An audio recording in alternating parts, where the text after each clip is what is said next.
আমার মুসলমান বন্ধুগণ, গভীর মনোযোগ। এই দুনিয়ার জমিনে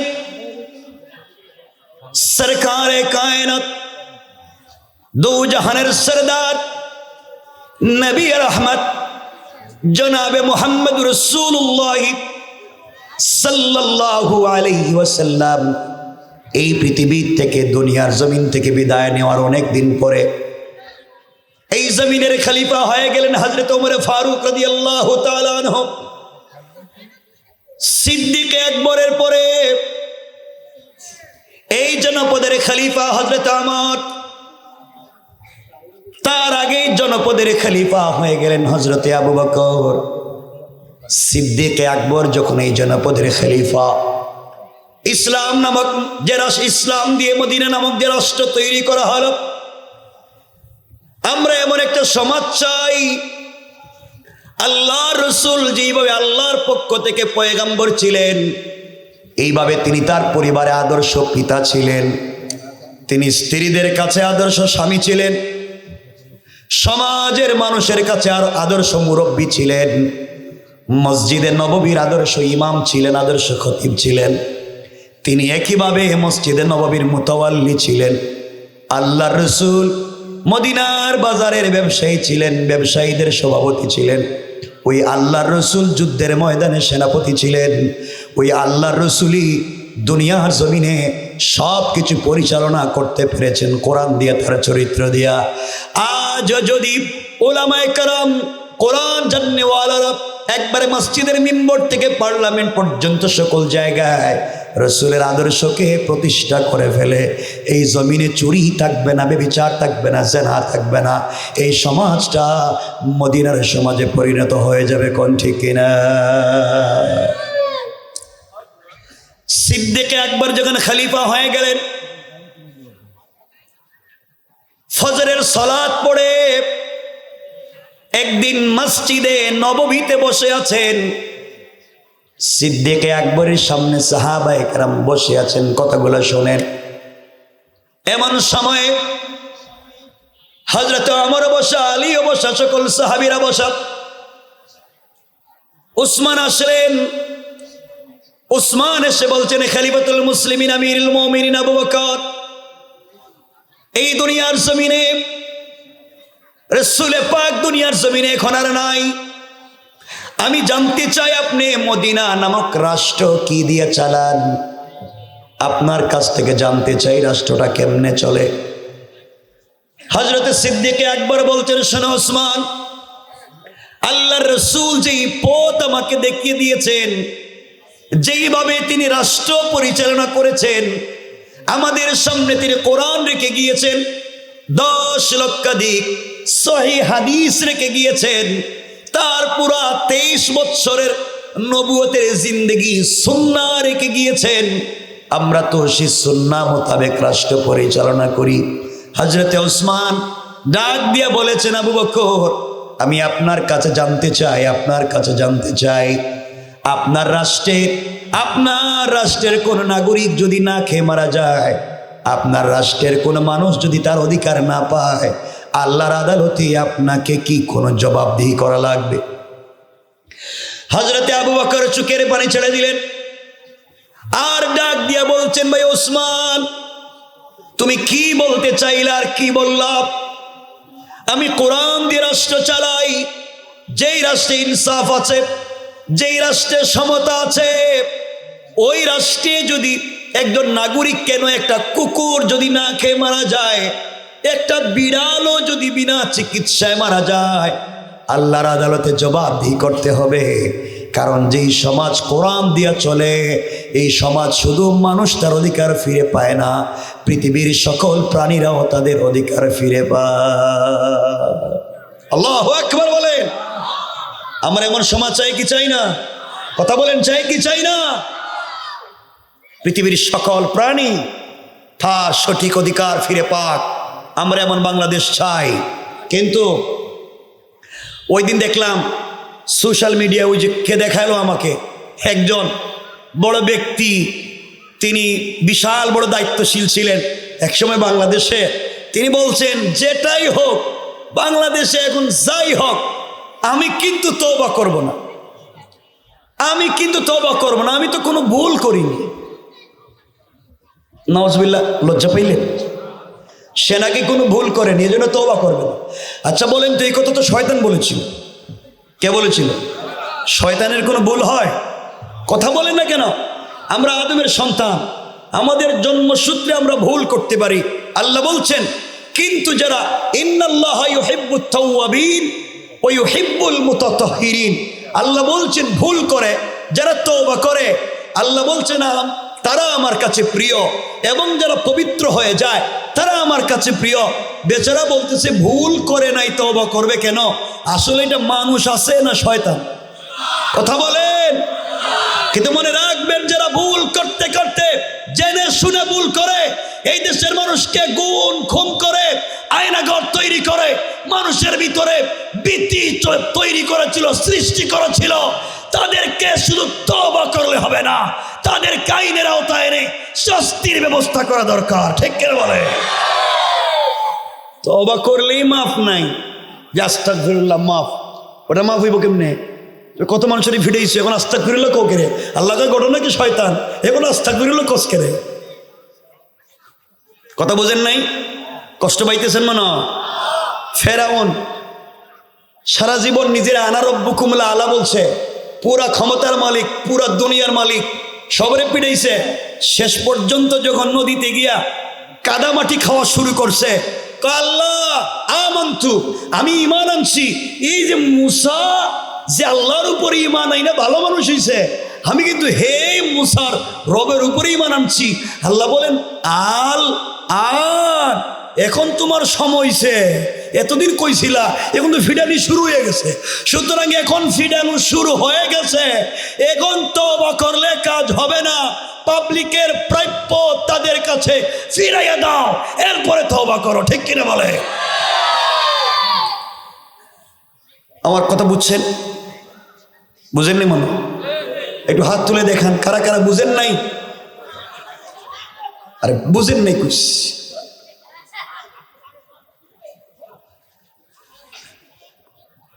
শোনা, আমাদেরকে সমাজ বুঝতে হবে।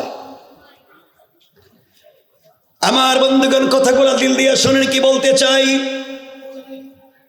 এক পর্যায়ে ওসমান বলছেন, ভাই আবু বকর, সত্যি যদি আপনি বলে থাকেন এই রাষ্ট্র আপনি কোরআন দিয়ে চালান, আপনার কাছে আমি জানতে চাই। আমি দেখে আসলাম সকালবেলা আপনার রাষ্ট্রে একজন বিধবা নারী না খেয়ে 3 দিন পার করে আজকে 4 নম্বর দিন সকাল শুরু করে ফেলেছে। 4 নম্বর দিন সকাল শুরু হয়ে গিয়েছে। সে যদি খাবার না পায়, আজ না হয় কাল যে কোনো সময় মরে যাবে।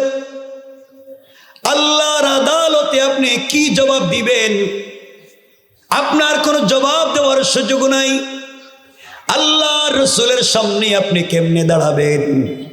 কথাগুলা ভালো করে বুঝবেন আজকে কি বুঝাতে চাই।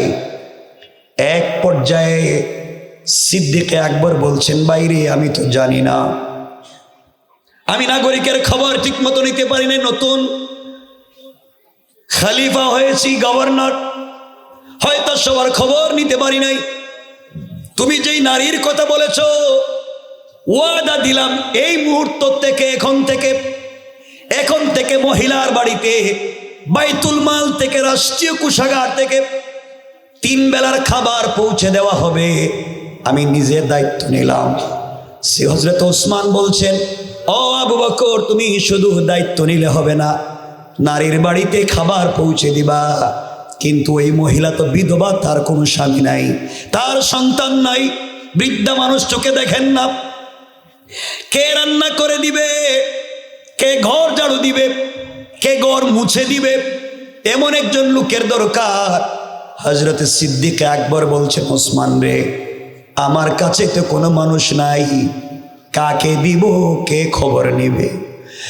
কেউ যখন খবর নিতে পারবে না, কোনো মানুষ নেই, খাদেম নেই, কর্মচারী নাই, আমি তো খাবার পৌঁছে দিতে পারবো রাষ্ট্র থেকে, কর্মচারী তো দিতে পারবো না। ওসমান বলছেন, বাইরে খাবার দিলে তো হবে না, মহিলা রান্না করে খেতে পারবে না, কর্মচারীর দরকার। হযরত আবু বকর বললেন পয়সা নাই, টাকা দিয়ে কর্মচারী দিতে পারবো না। ওই সময় সকল মুসলমানদের সামনে তৎকালীন জমানার রাষ্ট্রের প্রধান বিচারপতি চিফ জাস্টিস দাঁড়িয়ে গেলেন। হযরত ওমর চোখের পানি ছেড়ে ডাক দিয়ে বলছেন, ভাই আবু বকর, আমি এই রাষ্ট্রের প্রধান বিচারপতি, এই মুহূর্ত থেকে আপনার সঙ্গে ওয়াদা করলাম, এই মুহূর্ত থেকে ওই নারীর বাড়িতে আমি ঘর মুছে দিব, রান্না করে দিব, মহিলার কাপড় ধুয়ে দিব, নিজের হাতে রান্না করে খাওয়াইয়া দিব। আমি প্রধান বিচারপতি হতে পারি, কিন্তু ওই মহিলার বাড়িতে যে কাজগুলা করব বিনিময়ে কোনো পয়সা নিব না। আল্লাহু আকবার। আমি বিনিময়ে কোনো পয়সা নিতে চাই না, ফ্রি কাজ করে দেব। একজন রাষ্ট্রের প্রধান বিচারপতি বলতেছে সাধারণ নাগরিকের বাড়িতে বিনা বেতনে বিনা পয়সায় কাজ করে দিবে। এই যে পরিবর্তন ওমরের জীবনে নিয়ে এসেছে কে? আল কোরআন। কে এই পরিবর্তন কে নিয়ে এসেছে? একমাত্র আল কোরআনের শিক্ষা। ওমর তো ওই ব্যক্তির নাম যে রাসূল পাকের মাথা কেটে দেওয়ার জন্য বের হয়েছিলেন। ওমর তো ওই ব্যক্তির নাম যে নিজের বোন ফাতেমাকে মেরে রক্তাক্ত করেছিলেন। ওমর তো ওই ব্যক্তির নাম যে ইসলামকে মুছে দেওয়ার জন্য মসজিদে বাইতুল্লাহর কর্নারে বসে আবু জাহালদের সঙ্গে পরামর্শ করেছিলেন। আল্লাহ তাআলা তাকে হিদায়াত দিয়ে কোরআনের এমন শিক্ষা দিলেন, শেষ পর্যন্ত দুনিয়ার অর্ধেক দুনিয়ার খলিফা আল্লাহ বানাইয়া দিলেন। আল্লাহু আকবার। এই শিক্ষা একমাত্র দিতে পারে আল কোরআন। কে দিতে পারে?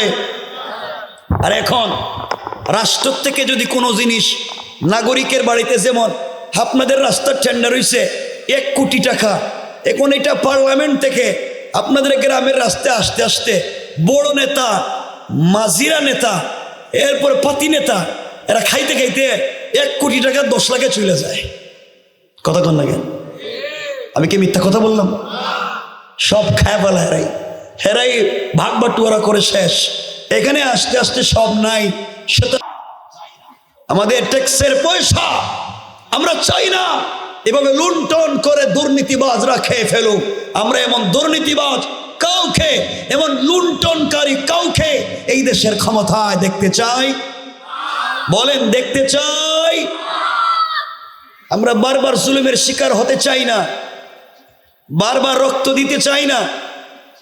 এই জন্য আমরা চাই এমন একটা সুন্দর সমাজ যেখানে সবাই তার অধিকার ফিরে পাবে। ঠিক কিনা? আমার বন্ধুগণ, কথাগুলা দিল দিয়ে শুনেন, বেশি কথা বলবো না। এক পর্যায়ে কথাগুলা দিল দিয়ে শুনেন। হযরতে আবু বকর বলছেন, ওমর রে, তুমি যদি ওই নারীর বাড়িতে কাজ করে দাও, তাহলে তোমাকে মনে রাখতে হবে আজ থেকে ওই মহিলার বাড়িতে তোমাকে কাজ করে দিতে হবে। ঠিক মতো যদি দায়িত্ব আদায় না করো, আমার আদালতে 1 মাসের ভিতরে তোমার বিচার হবে। আর কিয়ামতের দিনে আল্লাহর রাসূলের সামনে, আল্লাহর আদালতে তোমাকে আসামি বানায়া দেব। কারণ রাসূল হাদিসে বলেছেন, লা ঈমানা লিমান লা আমানাতা লা ওয়ালা দীনা লিমান লা আহদা লা। আল্লাহ রাসূল জানিয়ে দিয়েছেন, যারা ওয়াদা দিয়ে ওয়াদা রক্ষা করে না তাদের কোনো ধর্ম নাই। যারা দুনিয়ার জমিনে আমানত রক্ষা করতে পারে না তারা মুসলমানই থাকে না। আল্লাহ রাসূল পরিষ্কার বলে দিলেন, তাদের ঈমান থাকে না। হযরত ওমর চলে গেলেন, রাষ্ট্রের কাজকর্ম পরিপূর্ণভাবে করলেন। পরের দিন সকালবেলা ফজরের সালাত পড়ে নাস্তা সেরে ওই মহিলার বাড়িতে তিনি পৌঁছে গেলেন। কাজ করে দেওয়ার জন্য রাষ্ট্রের প্রধান বিচারপতি পৌঁছে গেলেন। মহিলার বাড়িতে বিনা পয়সায় কাজ করে দিবেন একটা রাষ্ট্রের প্রধান বিচারপতি। আর এমন বাংলাদেশে এমনও বিচারপতি ছিল, মানুষের ধন সম্পত্তি লুণ্ঠন করে মেরে খেয়ে দেশ থেকে পলায়ন করবার সময় কলা পাতায় শুয়ে শুয়েও কানছে। ঠিক কিনা বলেন? কত মানুষের লিস্টি করলো, শেষ পর্যন্ত ভাগতে গিয়ে কলা পাতায় শুয়ে রইল। কথা কন না কেন? আর যারা ধরছে হেরাও ছিল শয়তান টাইপের। নিজের বাংলাদেশে জঙ্গলে শুয়ে কয় তোমার তো ভাড়াইয়া দিছে ওই দেশে, আসলে শুয়ে রাখছে এই দেশেই, তুমি তো এই দেশে চলে গেছো। কত শয়তান জালেম জুলুম করেছে, আল্লাহ কিভাবে তাদেরকে ধ্বংস করে দিলেন। এর থেকে শিক্ষা হলো আগামীতেও কেউ জুলুম করবা না। এখন তো কলা পাতায় শুইছে, পরে ঠাটের বস্তায় শুইতে হইতে পারে। কথা বলে না কেন? আমরা এগুলো করবো? আসতে কইতেছেন যে জোরে বলেন না। অনেকে মনে মনে কষ্ট পাইতেছে যে হুজুর এগুলো না বললেও চলে, বাদ দেন। ঠিক না? এটা ঠিক কইছে। কেদে রে তুমি কি তা কোনো জঙ্গি সংগঠন করো? ঠিক কইতেছ কে রে? বুঝে নাই। আমার বন্ধুগণ, হযরত ওমর পৌঁছে গেলেন মহিলার বাড়িতে। সকালবেলা সালাম দিলেন, দরজায় নক করলেন, আর ডাক দিয়ে বলছেন, আম্মা জান, আমি এই রাষ্ট্রের খলিফার পক্ষ থেকে আপনার বাড়ির নির্ধারিত খাদেম। বলেন না কি করে দেওয়া লাগবে। তিনি পরিচয় দিলেন না, খাদেম কর্মচারীর পরিচয় দিলেন। ঘরের ভিতর থেকে মহিলা চিৎকার করে সুন্দর করে আওয়াজ করে বলছে, বাবাকে তোমাকে চিনতে পারলাম না, আমি বৃদ্ধা মানুষ, তুমি আসতে দেরি করে ফেলেছো বাবা। তুমি আসার প্রায় 3 ঘন্টা আগে আর একজন যুবক এসে আমার ঘরের সবগুলা কাজ করে দিয়ে চলে গিয়েছে। সুবহানাল্লাহ বললেন না? আমার ঘরে সব কাজ করে দিয়ে চলে গিয়েছে। কি আমানত ছিল, কি চিন্তা ছিল তাদের ভিতরে, কি চিন্তা ছিল আল্লাহর তাওহীদ এবং রাসূলের রিসালাতের ব্যাপারে, যে আমি আগে আগে কাজ করে দিয়ে যাই, আল্লাহর আদালতে তো আমাকে জবাবদিহি করতে হবে। আর আমরা এত শয়তান, এত খারাপ হইছি। এই যে আমাকে দেখাইলো একজন, ওই যে দেখাইলো আজকে যে বাচ্চা মারা গেছে, নিজের কুলের বাচ্চা, ছোট বাচ্চা মারা গেছে। এই বাচ্চাটারে কুলে নিয়া স্বামী স্ত্রী মানে বাচ্চার মা বাপ টিকটক করতেছে। নাউজুবিল্লাহ বললেন না? আচ্ছা, মানুষের কি কোনো মগজ ব্রেন আছে? নিজের বাচ্চা মারা গিয়েছে, কত সেন্সিটিভ। কলিজা ছেড়া ধন, 10 মাস পেটে রাখা কষ্টের ধন, কত আশা ভরসা ছিল। ওই বাচ্চা মারা গিয়েছে, বাচ্চারে কোলে নিয়ে মা বাপ টিকটক করতেছে। নাউজুবিল্লাহ বলেন না? আমরা কত নিচে চলে গিয়েছি, কত নোংরা হয়ে গিয়েছি। এর জন্য যুবকদেরকে বলছি, শোনো যুবকেরা, প্রেম ভালোবাসা এগুলো বাদ দেও ইনশাল্লাহ। না এগুলো কইতে পারবা না। ইনশাল্লাহ কও, জোরে বলো ইনশাল্লাহ। আল্লাহ রসুলকে ভালোবাসতে শিখো, কোরআনকে ভালোবাসতে শিখো। ও মুসলমানেরা, খুব মনোযোগ দিয়ে শোনো। তুমি প্রেম করো, তুমি জানো না তোমার গাড়ি আছে, বাড়ি আছে, মিল ফ্যাক্টরি আছে, টাকার অভাব নাই, সারাদিন বিজনেস করেছ। আসো না মসজিদে নামাজে, আমি ব্যস্ত। আসো না দিনই কথা শুনি, আমি ব্যস্ত। আসো না ইসলামী আন্দোলন করি, আমি ব্যস্ত। আসো না তাহাজ্জুদ পড়ি, আমি ব্যস্ত। আরে বোকা, তুমি দুনিয়ার দোকানদারি করে, দুনিয়ার কাজ করে তুমি ব্যস্ত ব্যস্ত ব্যস্ত। তুমি জানো না তোমার ব্যস্ততার ভিতরে আজরাইল এসে তোমাকে নিয়ে যেতে পারে। ঠিক কিনা বলেন? শুধু ব্যস্ত, শুধু ব্যস্ত। একদিন মনে রাখবা, আজকে তাকায় দেখো এই দেশের কত কোটি কোটি টাকার মালিকের বাড়ি পড়ে আছে, ফাঁকা বাড়ি আছে, ব্যাংকে টাকা আছে, হে বন জঙ্গলে দৌড়তেছে। কথা বলেন না কেন? ঠিক কিনা বলেন? সবই তো আছে, তার জন্য বন জঙ্গল। সুতরাং এগুলো দিয়ে কি হবে? যদি ইজ্জত সম্মান না থাকে আল্লাহ কত লাঞ্ছিত করতে পারে। এই জন্য এগুলোর থেকে শিক্ষা নেওয়া দরকার। আল্লাহ কখন কোথায় কাকে লাঞ্ছিত করে ফেলবে। যদি আল্লাহ রাগ করে ফেলে তোমার উপরে, একজন ব্যক্তি নামাজ পড়তে পারে না, সে নাকি ব্যস্ত, আরে বুকাও তো ব্যস্ত নয়, সে তো অপরাধ করেছে, আল্লাহ রাগ করে ফেলেছেন। এই জন্য আল্লাহ তার পবিত্র কদমে এই বান্দাকে দিয়ে আর সেজদা নিতে চায় না। কথা বলেন না কেন? এই জন্য সব কিছুর সুযোগ দিছে, কিন্তু তারে মসজিদে আসতে দেয় না। এর অর্থ হইল এই বান্দার সেজদা আল্লাহ আর নিতে চায় না। চিন্তা করে, একজন লোক টাকার মালিক, ইউরোপ আমেরিকা ঘুরে বেড়ায়, টাকার অভাব নাই, কিন্তু হজে যাইতে পারে না, সময় পায় না। আরে বোকা, সময় পায় না। আল্লাহ বলছেন তোর হারাম টাকালে তুই ঘুরতেই থাক, আমার ঘরে আসার দরকার নেই। কথা বলেন না কেন?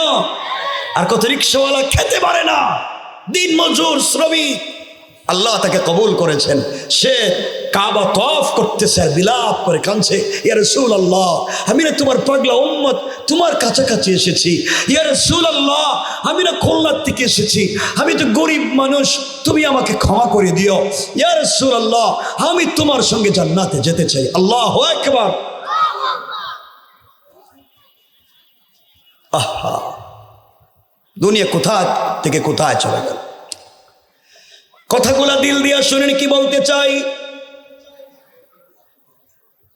ওমর চিন্তায় পড়ে গেলেন, মহিলার বাড়িতে কাজ করতে গেলাম, কাজ করতে পারলাম না।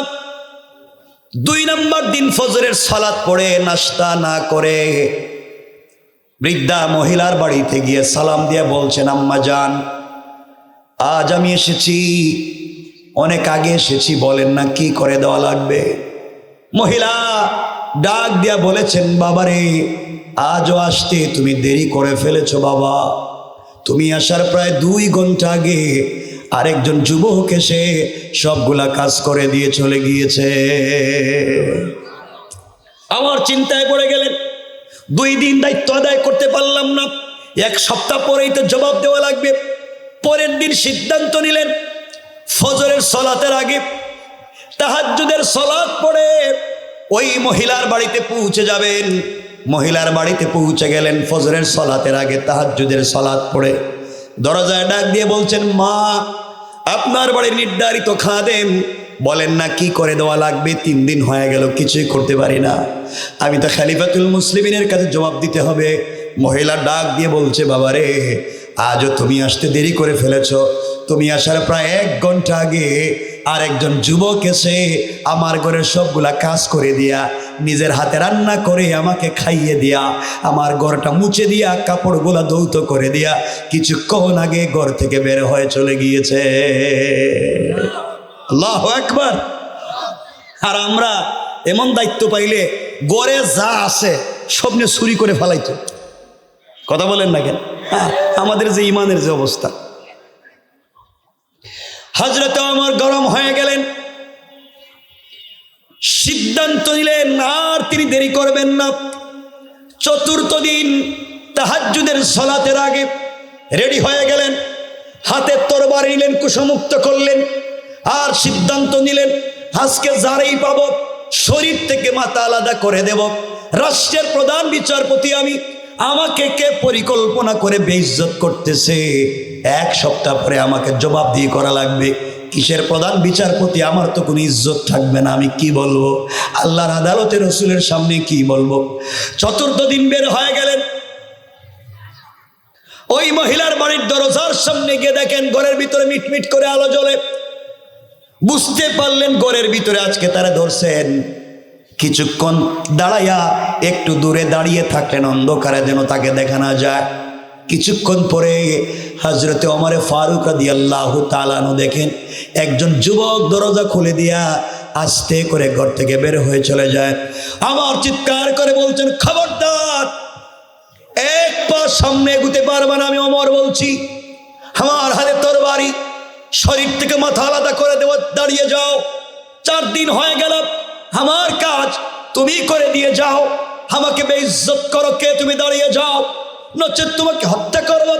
ওমরের গর্জন শুনে কে না ভয় পায়। আগন্তুক দাঁড়িয়ে গেলেন, হাত উঠাইয়া সারেন্ডার হয়ে গেলেন, মাথা নিচের দিকে করে দাঁড়িয়ে থাকলেন। ওমর রাগে আস্তে আস্তে করে বাঘের মতো গর্জন করে সামনে গেলেন। সামনে গিয়া ওই যুবকের চোখের দিকে তাকাইয়া নিজে আর দাঁড়াতে পারলেন না, হাউমাউ করে কাঁদতে লাগলেন। চোখের পানি ছেড়ে দিলেন আর কাঁদতে লাগলেন, কাঁপতে লাগলেন, হাতের তরবারি ফেলে দিলেন। হাউমাউ করে কাঁদতে কাঁদতে জড়িয়ে চোখের পানি ছেড়ে তাকাইয়া দেখেন সে আর কেউ না, তিনি হলেন এই রাষ্ট্রের খলিফা, রাসূল পাকের কলিজার টুকরা সাহাবী হযরতে আবু বকর। আল্লাহু আকবার। ইসলাম, কোরআন মানুষকে কি পরিমাণ পরিবর্তন করতে পারে। একটা রাষ্ট্রের প্রাইম মিনিস্টার গভীর রাত্রে একজন মহিলার বাড়িতে কাজ করতে যায়, চিন্তা করতে পারেন? আমরা কি এমন সমাজ চাই না? কথা বলছেন না কেন বাবা? বলেন, বাস্তবে চাই কি চাই না? এই সমাজ চাইলেই আলেমদের কাছে, আলেমদের হাতে ক্ষমতা দিতে হবে। যারা কোরআন বুঝে, কোরআন মতো সমাজ চালাতে পারে, তাদেরকে এই সমাজের সকল সেক্টরে আসা দরকার, আছে না নাই? হযরত আমার চোখের পানি ছেড়ে দিলেন, আবু বকরকে জড়িয়ে বলছেন, ভাই আবু বকর, আপনি রাষ্ট্রের খলিফা, আপনি কেন গভীর রজনীতে মহিলার বাড়িতে কাজ করে দিয়ে যান? এই দায়িত্ব না আপনি আমাকে দিয়েছিলেন? আমার আবু বকর চোখের পানি বলছেন, চোখের পানি ছেড়ে ওমরকে বলছেন, ভাই ওমর রে, আমি জানি তোমাকে দায়িত্ব দিয়েছি, কিন্তু আমি তো খলিফা, তোমার আগে দায়িত্বটা আমি পেয়েছি। কিয়ামতের দিনে তোমার আগে আল্লাহর আদালতে আমাকে জবাবদিহি করতে হবে। এই জবাবদিহিতার ভয় যখন আমার ভিতরে ঢুকে যায়, রাসূলের শিক্ষা যখন মাথায় চলে আসে, তখন বিছানায় পিঠ লাগাতে পারি না। কারণ আমার দেশের একজন নাগরিক না খেয়ে পড়ে আছে, আমি কেমনে ঘুমাই? এই জন্যে তোমার আগে ঘুম থেকে উঠে মহিলার বাড়ির সবগুলা কাজ করে দিয়ে যায়। আমার বলছেন, বুঝলাম, কিন্তু তুমি রাষ্ট্রের খলিফা, তুমি রাষ্ট্রের প্রাইম মিনিস্টার, তোমার জুতা নাই কেন? জুতা ছাড়া কেন? সিদ্দিক একবার চোখের পানি ছেড়ে বলছেন, ভাই ওমর রে, আমি রাষ্ট্রের খলিফা হতে পারি, কিন্তু আমার কাছে এই পরিমাণ পয়সা নাই যে আমি একটা চামড়ার জুতা কিনবো। আমি তো কাঠের খড়মের জুতা পরি। এই জুতা দিয়া যদি মদিনার রাস্তায় হাঁটি, পাথরের রাস্তা, খটখট আওয়াজ হবে, এই আওয়াজে মানুষের ঘুম ভেঙে যাবে, মানুষের ইবাদত নষ্ট হয়ে যাবে। এই জন্যে মহিলার বাড়িতে কাজ করি, কিন্তু জুতা পায়ে দেই না। আল্লাহু আকবার। একটা রাষ্ট্রের খলিফা, পায়ে দেওয়ার মতো জুতা নাই, আর এই দেশের পাতি নেতা শয়ে শয়ে কোটি টাকা বিদেশে ভাড়ায়। কথা বলেন না কেন? কত বড় সুদ!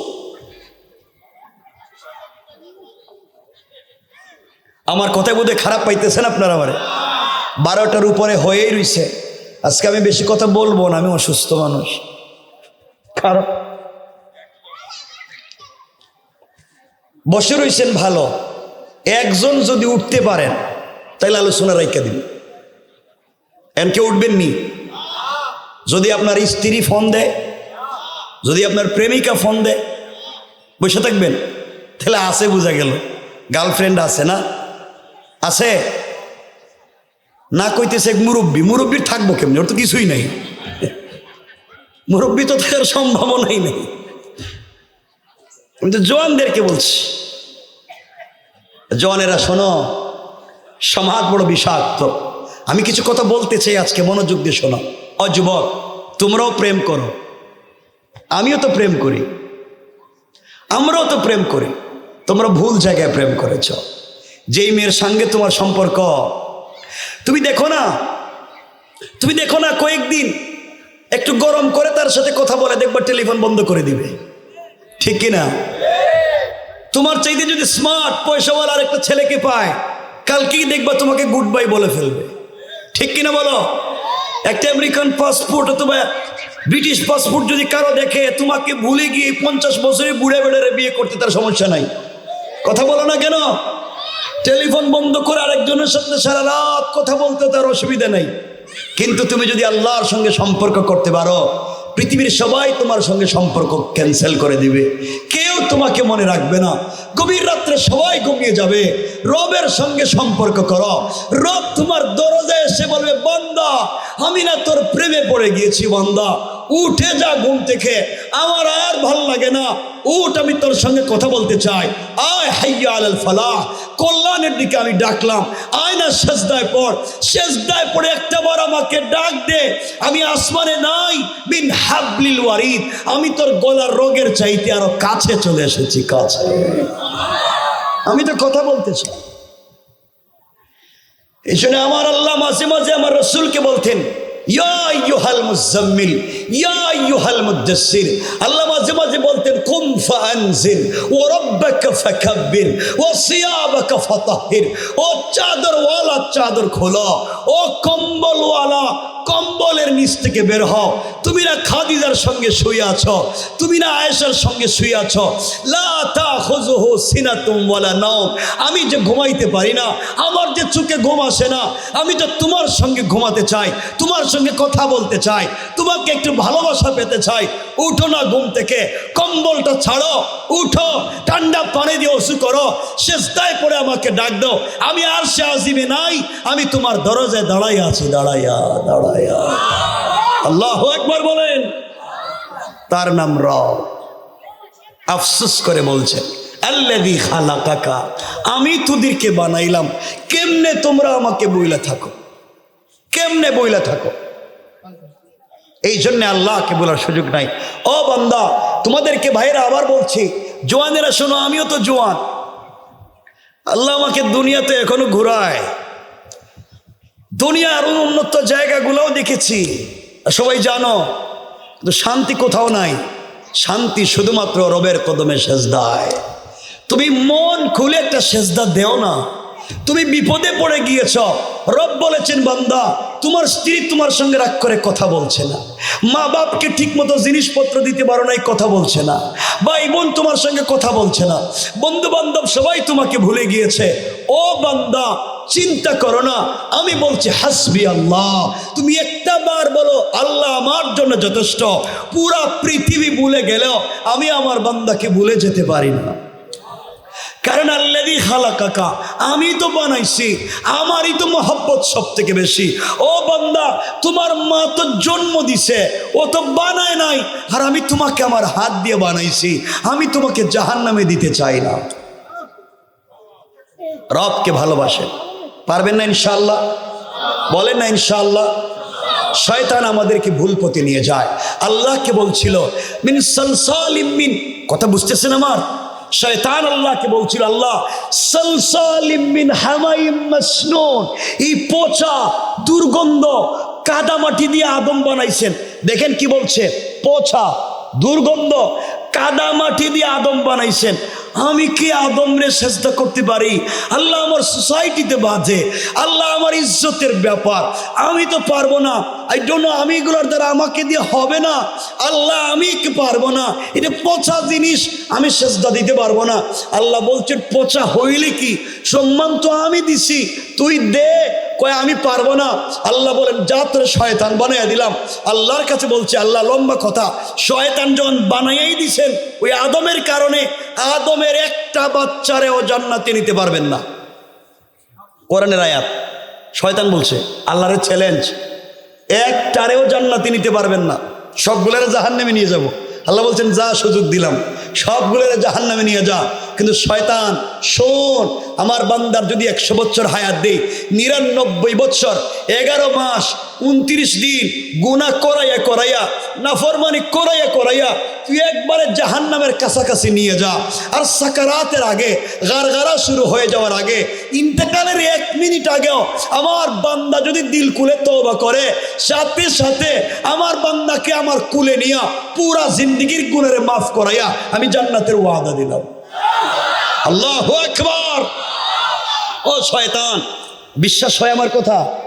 কোরআনে কারীম 19 নম্বর পারা 25 নম্বর সূরা সূরা আল ফুরকান আয়াত নম্বর 65 আল্লাহ বলছেন ওয়াল্লাযীনা ইয়াকুলুনা রব্বানা ইসরিফ আন্না আযাব জাহান্নাম ইন্না আযাবাহা কানা গরামা। সাকারাতের আগে, গারগারা শুরু হয়ে যাওয়ার আগে একটা বার আমার কাছে চা, আমি রব কথা দিলাম কেউ থাক বা না থাক আমি আছি, আমি মাফ করে দিলাম, এই পরিমাণ সওয়াব আমলনামায় লিখে দিলাম, শয়তান তোমাকে আর ধোঁকা দিতে পারবে না। রব তো তার নাম। জওয়ান তোমাদেরকে বলছি, শোনো ভাই, আমার কথা বেশি বলবো না। আমি দাড়ি রাখছি না, কথা বলো না কেন? দাড়ি রাখছি, আমার খুব খারাপ লাগে, খারাপ লাগে। আমি দাড়ি রাখছি, আমাদের কাছে কেউ মেয়ে বিয়ে দিবে না, দাড়িওয়ালাদের কাছে দিবে না। যেই মেয়ে, জওয়ানদেরকে বলছি, যুবকেরা, যেই মেয়ে দাড়ি রাখলে, পাঞ্জাবি পরলে, মাথায় টুপি দিলে, নামাজ পড়লে, দাড়িওয়ালা স্বামীর কাছে বিয়ে বসতে চায় না, মনে রাখবেন এর চরিত্র আপ টু বটম পুরোটাই খারাপ। কথা বলেন না কেন? কারণ দাড়িতে সমস্যা কি? দাড়ি তো পুরুষের খাসিয়ত, সুরতে দাড়ি তো সমস্ত নবীদের সুন্নাহ, দাড়ি তো ভালোবাসার জিনিস। রাসূল পাক এক সাহাবীর দিকে তাকাইয়া মুস্কি মুস্কি হাসতেন, ওই সাহাবী রাসূলের কাছে সালাম দিতেন, রাসূল মুখ ফিরাইয়া মুস্কি মুস্কি হাসতেন। ওই সাহাবী বাড়িতে গেলেন, দেখলেন একটা মাত্র দাড়ি, তার মুখে একটা দাড়ি আর নাই। তিনি চিন্তা করলেন এত বড় মুখ, দাড়ি মাত্র একটা, রাসূল এটা দেখে মনকে হাসে, লজ্জা পায়, তিনি এটা ফালাইয়া দিছেন। এরপর রাসূলকে গিয়ে সালাম দিছেন, সালাম তো রাসূলকে দিলেন, রাসূল রাগ করে মুখ ফিরিয়ে নিলেন, এদিকে ওদিকে মুখ ফিরাইলেন, আর তার দিকে তাকান না। সাহাবী সমস্ত সাহাবায়ে কেরামের কাছে বলছেন ঘটনা কি? রাসূল আমার দিকে তাকায় না, রাগ করে। রাসূলের কাছে জানতে চাওয়া হইল, রাসূল বলছেন ওর দিকে কেমনে তাকাই? আমি তো মুস্কি হাসতাম, লজ্জা পাইতাম, ওর মুখে একটা দাড়ি, আমি দেখতাম ওর দাড়ির দিকে তাকাইয়া 70 থেকে 300 জন রহমতের ফেরেশতা ওর দাড়িতে লটকা লটকি করে খেলে। আল্লাহু আকবার! এইটা ফালাইয়া দিছে কেন? এই জন্য দাড়ি রাখবা তো ইনশাআল্লাহ? এটা আওয়াজ করে বলেন না ইনশাআল্লাহ? মনে হইতেছে না ইনশাআল্লাহ? জোরে বলেন না ইনশাআল্লাহ? দাড়ি রাখো, খারাপ না, জীবনে ভালো কিছু করতে পারবা। আর আস্তে আস্তে করে ইয়াবা, ফেনসিডিল, বাবা এগুলো ছেড়ে দাও। এলাকায় বাবা আছে আমি জানি না, আছে? বাবা খায়? কেউ খাওনি এখানে? এখানে আসেনি কারো পকেটে? না, এরা সব অলিয়া উলিয়া। কি ভালো মানুষের সমাজ, কেউ খায় না। কার পকেটে কি নিয়ে বসে রয়েছে কে জানে? এখানে হয়তো বিক্রি করতেছে, কই বন্ধু ওয়াজে আয়, এখানে কাস্টমার আছে, ঠিক কিনা? এটাও কয় ঠিক, কি তারে সব দিকে ঠিক মেরে দিতেছে কেটা, কইটাও কয় ঠিক। আল্লাহ আমাদেরকে হেফাজত করে, বলে না আমিন। জোরে আওয়াজ করে বলে না আমিন। মনোযোগ দিয়ে শুনেন, সমাজ কত খারাপ হয়ে গিয়েছে। এই নোংরা সমাজে আল্লাহর ওয়াস্তে বাবা কোরআন কি বুঝেন? জান্নাতে যাওয়া এত সহজ না যদি কোরআন না বুঝেন। দেখেন আল্লাহ কি বলছেন। আজকে বাচ্চারা চিৎকার করে কাঁদছে, আজকে মায়েরা চিৎকার করে কাঁদছে, আজকে যুবকেরা পৃথিবীর দিকে দিকে চিৎকার করে কাঁদছে। আজকে তারা তাদের অধিকার পাওয়ার কথা, আজ তারা তাদের অধিকার ঠিক মতো পাচ্ছে না। এই অধিকার তাদেরকে পৌঁছে দিতে হবে। আল্লাহ রাব্বুল ইজ্জত ওয়াল জালাল বলছেন তোমাদের কি হলো? তোমাদেরকে বলছেন আল্লাহ, ওয়ামা লাকুম লা তুকাতিলুনা ফি সাবিলিল্লাহ।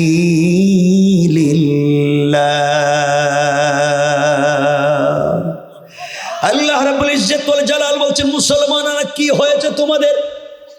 ও যুবকেরা, ও ছাত্র সমাজ, কি হয়েছে তোমাদের?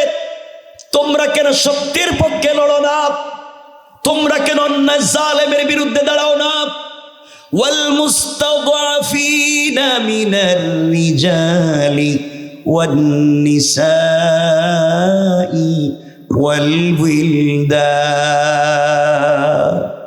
যেই দেশে নারী, পুরুষ, বৃদ্ধ, বৃদ্ধা আর ছোট ছোট বাচ্চারা চিৎকার করে আল্লাহর কাছে ডাক দিয়ে বলেছে, আল্লাহ, আল্লাযীনা ইয়াকুলুনা রাব্বানা আখরিজনা মিন হাযিহিল কারয়াতিজ যালিমি আহলুহা।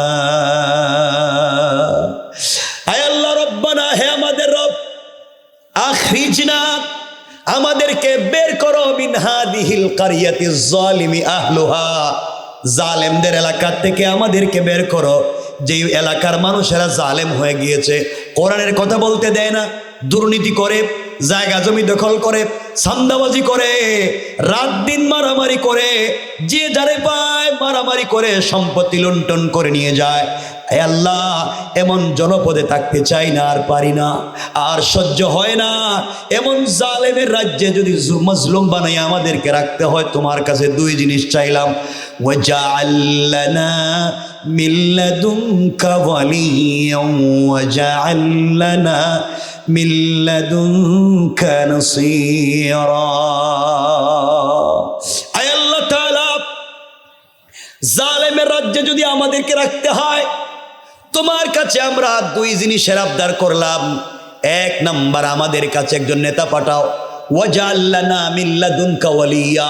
আয় আল্লাহ, এমন একজন নেতা আমাদের কাছে পাঠাইয়া দাও, ওমরের মতো একজন নেতা পাঠাইয়া দাও, আবু বকর, উসমান আলী, খালিদ, সাইফুল্লাহর মতো একজন নেতা আমাদের কাছে পাঠাইয়া দাও, যেই নেতার নেতৃত্বে ঐক্যবদ্ধ হয়ে আন্দোলন করে, জীবন দিয়ে, রক্ত দিয়ে বৈষম্য দূর করে এই আল্লাহর জমিনে আল্লাহ তোমার দিন কায়েম করে দেব। কোন ঠিক কিনা? ঠিক কিনা বলেন? মুসলমানেরা বলছে আল্লাহ শুধু নেতা দিলে হবে না, আল্লাহ রসুলকে আপনি নেতা বানিয়েছেন বদরের যুদ্ধে, এরপরেও আপনি সাহায্য নাজিল করেছেন। শুধু নেতা দিলে হবে না, সাহায্য লাগবে। ওয়াজআল লানা মিন লাদুনকা নাসীরা। আয় আল্লাহ, আমাদের কাছে সাহায্য পাঠান। আমরা চিৎকার করে আল্লাহর কাছে বলছি। আল্লাহ পরের আয়াতে কি জবাব দিচ্ছেন? এরপরের আয়াতে আল্লাহ বলছেন, আল্লাযীনা আমানু ইউকাতিলুনা ফি সাবিলিল্লাহ। আল্লাহ বলছেন, শোনো মুসলমানেরা, দুনিয়ার জমিনে যারা নিজেদেরকে মুমিন দাবি করবে, আল্লাহ ওয়ালা দাবি করবে, তারা আমার রাস্তায় সত্যের পক্ষে যুদ্ধ করবে, জালেমের মোকাবেলা করবে, প্রয়োজন বোধে আবু সাঈদের মতো দুই হাত লম্বা করে দেবে। কোন ঠিক কিনা? এরপরও জালেমদেরকে সরিয়ে দেবে। এরপরেও যদি দেখো এত জুলুম, এত নির্যাতন, এত গুলি, এত টিয়ার সেল, এতগুলা নিক্ষেপ করার পরেও যদি দেখো মাজলুমের পক্ষে না দাঁড়াইয়া জালেমের পক্ষে যারা উকালতি করে, তারা কারা? আল্লাহ বললেন, ওয়াল্লাযীনা কাফারু ইউকাতিলুনা ফি সাবিলিত তাগুত। এত কিছুর পরেও যদি তারা মাজলুমের পক্ষে দাঁড়ায় না, ছাত্রদের পক্ষে দাঁড়ায় না, মাজলুমের পাশে না দাঁড়িয়ে জালেমদেরকে সহযোগিতা করে, আল্লাহ বলছেন দাড়িও থাকতে পারে, জুব্বাও থাকতে পারে, নামাজিও হতে পারে, হাতে তসবিও থাকতে পারে, এরা মুসলমান নয়, এদের নাম মুনাফিক, এরা তাগুতের সহযোগী সহকারী, এরাই এই দুনিয়াটাকে ধ্বংস করে দেয়। কোন ঠিক কিনা? ঠিক কিনা বলেন?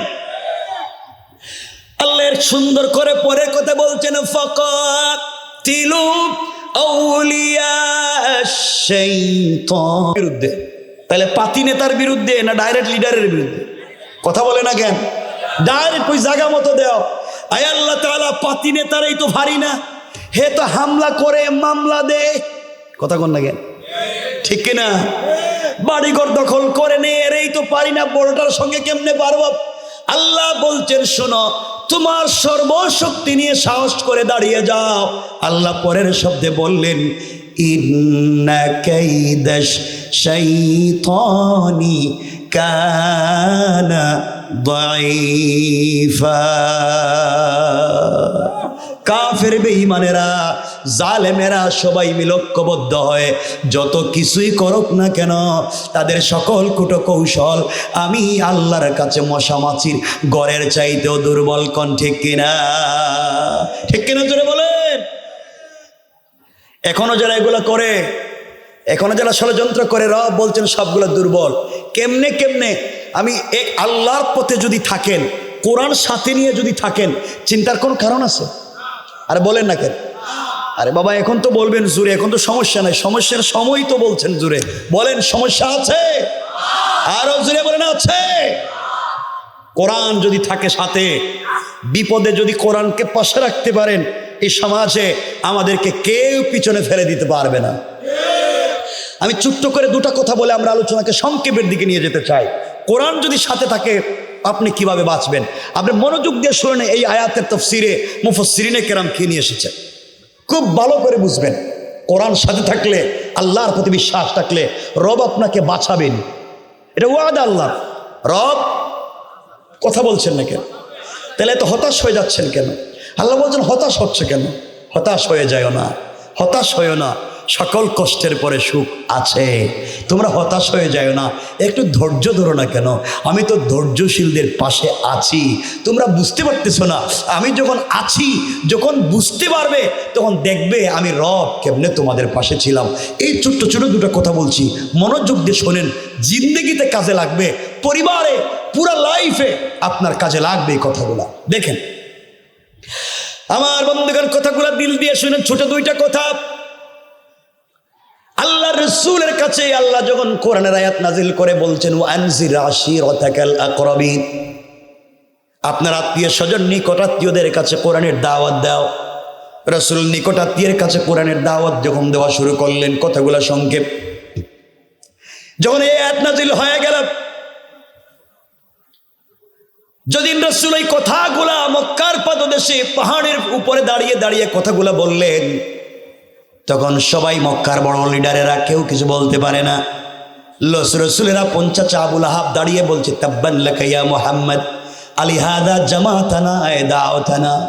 ও মুহাম্মদ ইবনে আব্দুল্লাহ, তুমি ধ্বংস হয়ে যাও। তুমি কি কথাগুলা বলার জন্য আমাদেরকে দাওয়াত করে একত্রিত করছো? এই কালিমার দাওয়াত দিবা, তাওহীদের দাওয়াত দিবা, রিসালাতের দাওয়াত দিবা, এজন্য কি আমাদেরকে একত্রিত করছো? তুমিও পাগল, তোমার আল্লাহ পাগল। এই কথা বলে হাতে পাথর নিয়ে আমার রসুলকে মারতে চায়। নাউজুবিল্লাহ বলেন। আমার রসুল বাড়িতে আসলেন, সিজদায় পড়ে গেলেন, চোখের পানি ছেড়ে আল্লাহকে ডাক দিয়ে বলেছেন, আল্লাহ,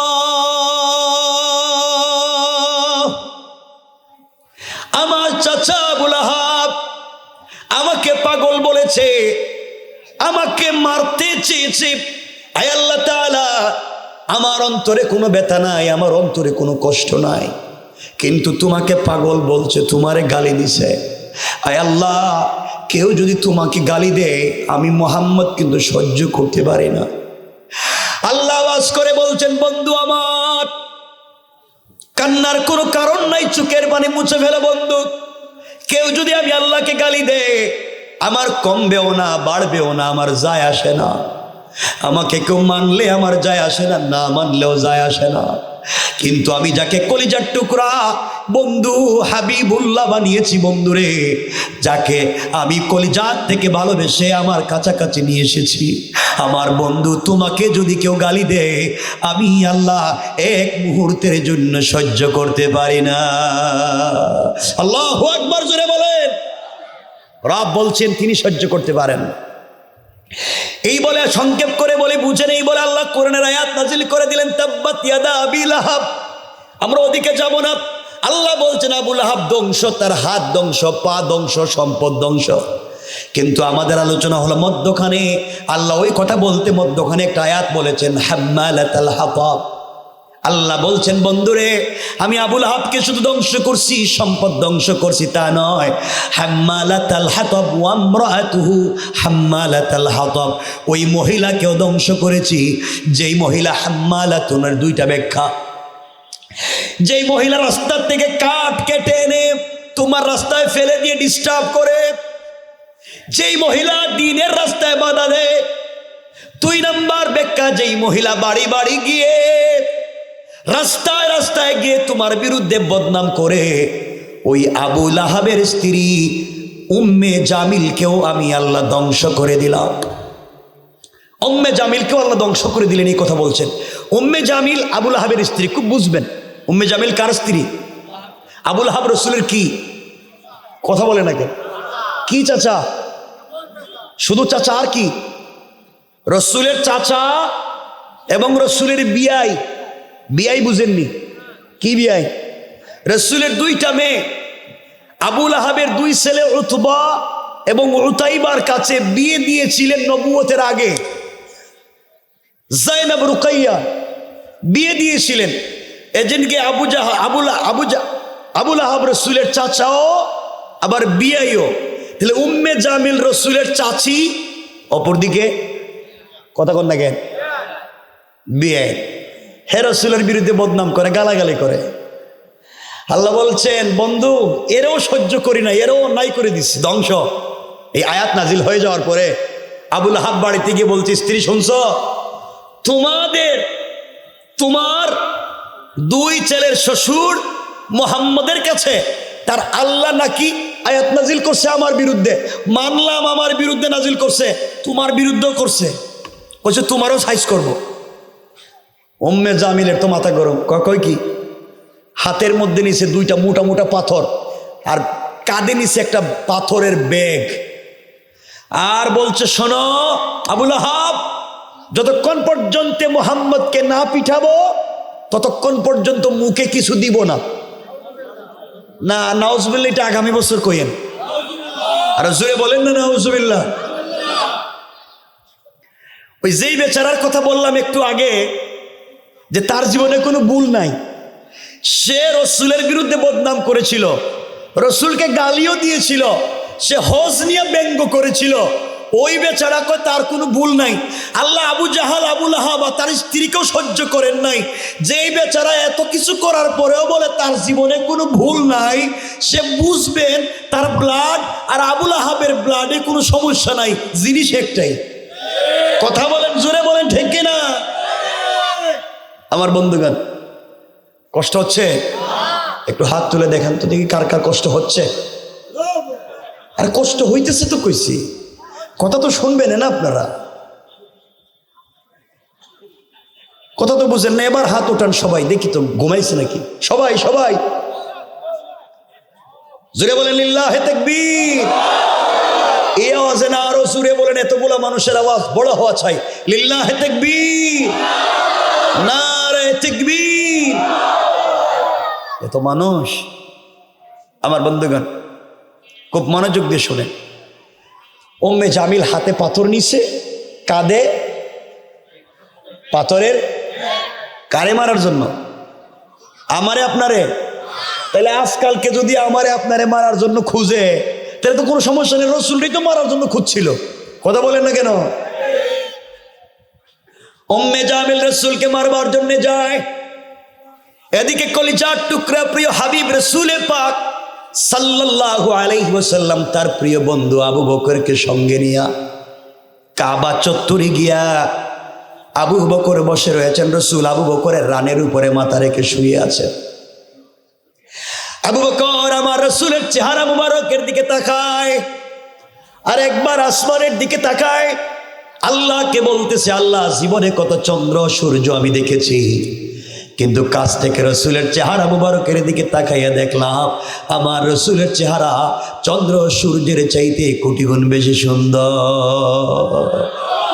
আয় আল্লাহ, রসুল যদি আমার রানের উপরে শুয়ে থাকে, কোটি বছর চলে গেলে আমার পেটে কোনো খিদা লাগবে না।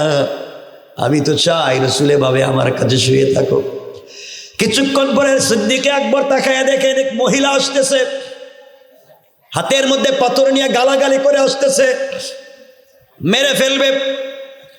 সিদ্দিকে আকবর বলছেন, ইয়া রাসূলুল্লাহ, একজন মহিলা হাতে পাথর নিয়ে আসতেছে, আপনাকে মেরে ফেলবার জন্য, আপনি উঠেন, আমাকে বলেন আপনার কাছে আসার আগে আগে ওরে সাইজ করে দেই।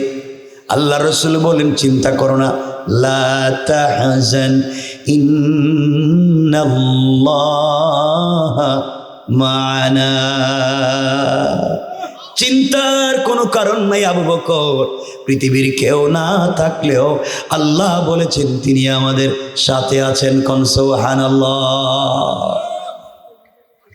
কিছুক্ষণ পরে আবার আবু বকর বলছেন, ইয়া রাসূলুল্লাহ, যেই মহিলার কথা বলেছি সে আর কেউ না, সে তো আপনার চাচি এবং বেআইন উম্মে জামিল আবুল আহাবের স্ত্রী। আপনারে যদি আপনার চাচি মারে এর চাইতে লজ্জার কিছু হতে পারে না। রাসূল বলছেন, আবু বকর চিন্তার কোনো কারণ নাই। আমার আল্লাহ বলেছেন, কোন দুশমন, কোন জালেম, কোন শয়তান, কোন নাফরমান যদি আমাকে মারতে আসে, আমি যেন আল্লাহকে স্মরণ করে কোরআন থেকে তেলাওয়াত করি। আল্লাহ বলছেন, তেলাওয়াত করলে সকল জালেম থেকে তিনি হেফাজত করে দিবে। আবু বকর, আমার বিশ্বাস আছে আল্লাহর উপরে। আল্লাহ বলছেন বাঁচাবেন। আজকে দেখি পরীক্ষা করে। আল্লাহু আকবার জোরে বলা লাগবে। ভয় পান কেন জওয়ানেরা? ভয় পাও কিসের? এতদিন পাও না, আর তো জীবনে পাইবা না। 100 বছর আমরা এই দেশে কোন জালেম, কোন ফ্যাসিস্টকে প্রতিষ্ঠিত হতে দিতে পারি না। ঠিক কিনা বলে? আমার বন্ধুগণ, এক পর্যায়ে উম্মে জামিল রাসূলের কাছে চলে এসেছে। সিদ্দিক আকবর বসে আছেন, রাসূল শুয়ে আছেন।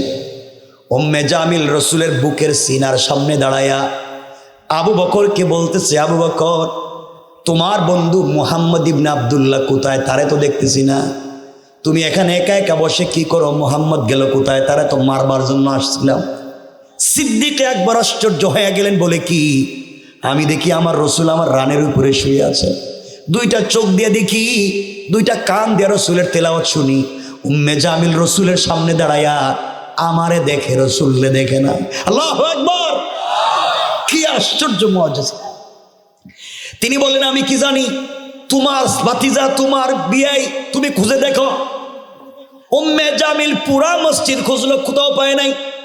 আবার রসুলের সামনে দাঁড়াই আবু বকরকে বলছে, আবু বকর, তোমার বন্ধু মুহাম্মদের জানাইয়া দিবা, আমি যদি তারে আজকে মক্কার কোন জায়গায় পাই, আজ তো রাখবো না, মেরে ফেলবো। আবু বকর বলছেন, যান, যেখানে পান মারেন। আর মনে মনে কয়, রসুলের সামনে রাইকা দুই চোখ দিয়ে আমারে দেখোস, রসুলরে দেখোস না। এই রসুলকে মারা এত সহজ না। ঠিক কিনা বলেন? উম্মে জামিল গালাগালি করে চলে গিয়েছে। সিদ্দিক আকবর রসুলকে জড়িয়ে ধরে চোখের পানি ছেড়ে বলছেন, ইয়া রাসূলুল্লাহ, উম্মে জামিল আমারে দেখে আপনার সামনে দাঁড়াইয়া আপনাকে দেখে না, ব্যাপার কি? আল্লাহ রসুল বলছেন, সিদ্দিক আকবর রে আল্লাহ বলছেন কোরআনে, হিজাবাম মাসতুরা। ইয়া রাসূলুল্লাহ, কেউ যদি আপনাকে মারার জন্য আসে, কোরআন থেকে তেলাওয়াত করবেন, আমি আসমান থেকে গোপন পর্দা পাঠাইয়া ওই কাফের থেকে তোমাকে হেফাজতের ওয়াদা দিলাম। আল্লাহু আকবার! রসুলকে যদি বাঁচাতে পেরেছেন আল্লাহ, আমাদেরকে বাঁচাবেন না? কথা বলেন না, কেন বাঁচাবেন না? এই জন্যেই আমাদের সংবিধানের নাম হচ্ছে একমাত্র আল কোরআন। ঠিক কিনা বলে? একমাত্র আল কোরআন। আমার বন্ধুগণ, কথাগুলো দিল দিয়ে শুনেন, কি বলতে চাই। কোরআন কেমনে মানুষকে বাঁচাতে পারে? যে আয়াত তিলাওয়াত করেছিলাম, কোরআন মানুষকে অন্ধকার থেকে আলোর পথ দেখাইয়া দেয়। আপনাদেরকে ছোট্ট করে বলে বুঝেন, শুধু এভাবে বুঝাইয়া যায়, কারণ জিন্দেগিতে উপকার হবে। মনে রাখবেন কি বলতে চায় আমার বন্ধুগণ। কারণ কিয়ামতের দিন আল্লাহ বলবেন, তোমরা কেন জাহান্নামে যাচ্ছ বলো? তোমাদেরকে আমি চোখ দিয়েছিলাম, তোমাদেরকে না কান দিয়েছিলাম, এরপরে জাহান্নামে যাও কেন? আমরা বলবো, আল্লাহ চোখ দিয়েছিলেন, কোরআন দেখি নাই, কান দিয়েছিলেন, কোরআন শুনি নাই, জবান দিয়েছিলেন, কোরআন পড়ি নাই, এই জন্যে আজকে জাহান্নামে যাই। আল্লাহ বলবেন, এত কিছু দেওয়ার পরেও যখন করলা না, যাও জাহান্নামে, আর আসতে পারবা না।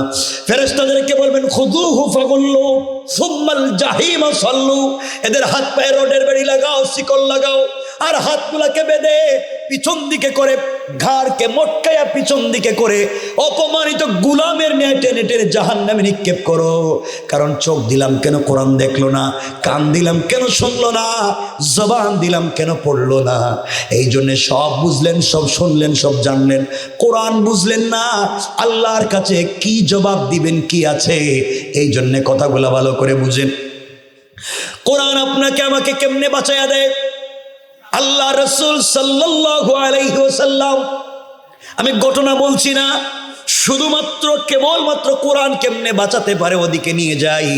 আল্লাহ রসুল যেদিন হিজরত করে মক্কা থেকে মদিনায় যাবেন, ঘটনা বলবো না, শুধু কোরআন কেমনে বাঁচায় ওই কথা আমি বলতে চাই। আল্লাহ রসুল গভীর রজনীতে উঠলেন, জিবরিল আমিন রসুলকে উঠালেন, আর বলছেন, এ রাসূলুল্লাহ চলেন, কোথায় নিয়ে যাব? ইয়াসরিবের দিকে, খেজুর বাগানের দিকে, মদিনার দিকে নিয়ে যেতে চাই। আল্লাহ বলেছেন আপনি আমার সঙ্গে চলুন। আল্লাহ রসুল ঘুম থেকে উঠে গেলেন, ওযু করলেন, 2 রাকাত সালাত পড়লেন, ঘর থেকে বের হয়ে যাবেন। কানে আওয়াজ এসেছে, ঘরের চতুর্দিক কাফেররা বেষ্টন করে রেখে দিয়েছে। ঘরের চতুর্দিক কাফেররা রড, নেজা নিয়ে, বল্লম নিয়ে, তীর নিয়ে দাঁড়িয়ে আছে। মুহাম্মদ ঘর থেকে বের হলে তাকে মেরে ফেলবে।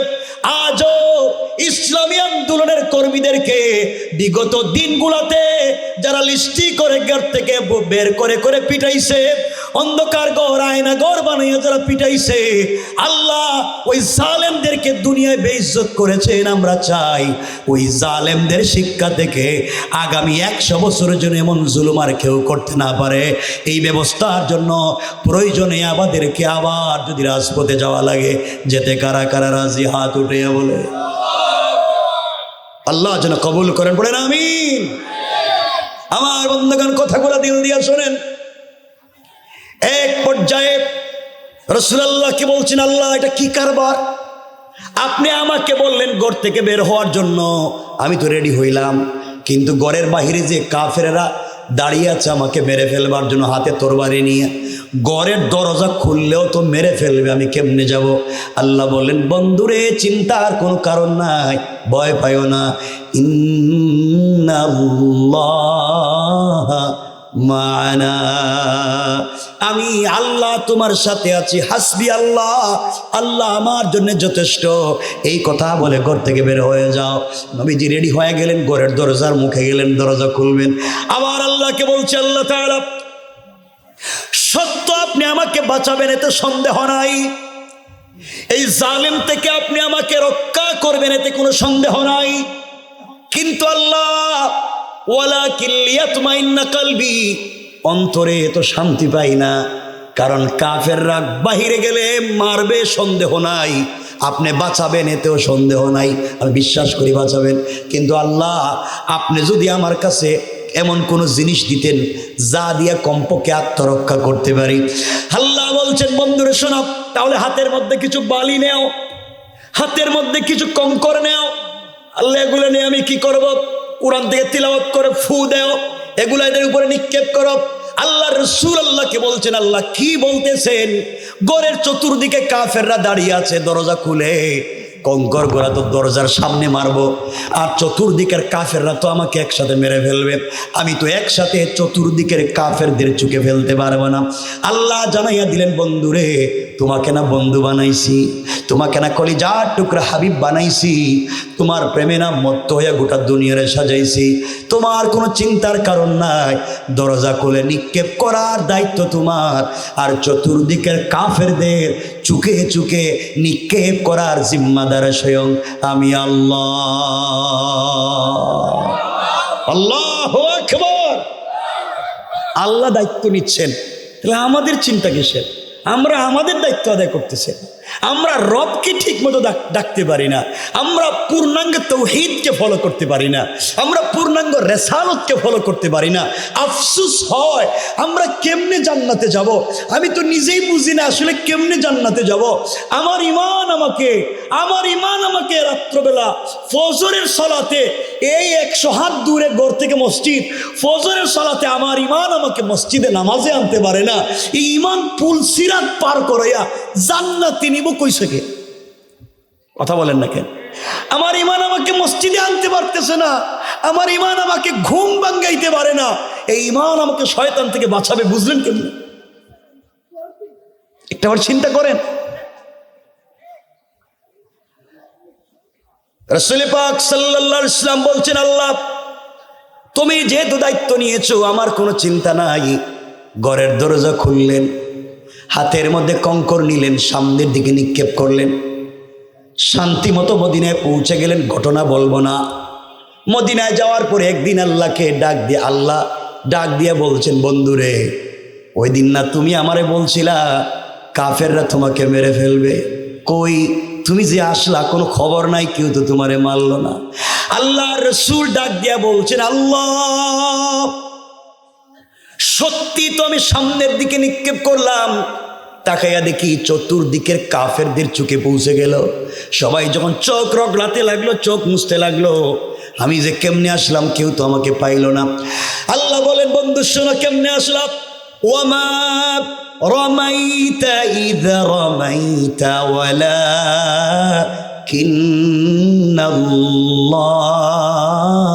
রমা। বন্ধুরে, তুমি যখন কঙ্করগুলো নিক্ষেপ করেছো, তুমি আর হাত থাকে নাই, ওইটা আমার কুদরতের হাত হয়ে গিয়েছিল। আর আমি আল্লাহ বন্ধুকে, কোরআনওয়ালাকে হিফাজত করার জন্যে আমার হাত দিয়া সকল জালেমদের চোখে পৌঁছে দিয়েছি। আল্লাহু আকবার বলেন। ইমানটা তো এমন দরকার, বিশ্বাসটা তো এমন হওয়া চাই। এই জন্য সূরা ইব্রাহিমের প্রথম আয়াতে আল্লাহ বলছেন আলিফ লাম রা, ওটা বাদ, কিতাবুন, এটা এমন কিতাব আনজালনাহু ইলাইকা, যা আপনার প্রতি আমি নাজিল করেছি। এটা কাজ কি? লিতুখরিজান নাসা মিনাজ যুলুমাত ইলান নূর, যা অন্ধকার থেকে পুরা জাতিকে আলোর পথ দেখাতে পারে। তার নামই হচ্ছে একমাত্র, কেবলমাত্র, শুধুমাত্র আল কোরআন। আল্লাহ বলছেন এই কোরআনকে থিসিস করো, অ্যানালাইজ করো, গবেষণা করো, কারণ তিবিয়ানান লিকুল্লি শাই, পুরা দুনিয়ার যা আছে, physics, chemist, biology, physiology, general science, medical science যা আছে, আল্লাহ বলছেন সব কিছুর পূর্ণাঙ্গ বর্ণনা দিয়ে আমি কোরআন নাজিল করেছি। দুনিয়ার উপকারের কথা বলেছি, আখিরাতের উপকারের কথা বলেছি। সুতরাং পৃথিবীতে যদি সাকসেস লাইফ চাও, তোমাদেরকে একমাত্র কোরআনকে ফলো করো, রাসূলের সুন্নাহকে আঁকড়ে ধরো, তাওহীদ হেফাজত করো, রিসালাতকে অনুসরণ করো। তোমাদেরকে দুনিয়ায় বাঁচাইয়া জান্নাতে নেওয়ার জিম্মাদার স্বয়ং আল্লাহ।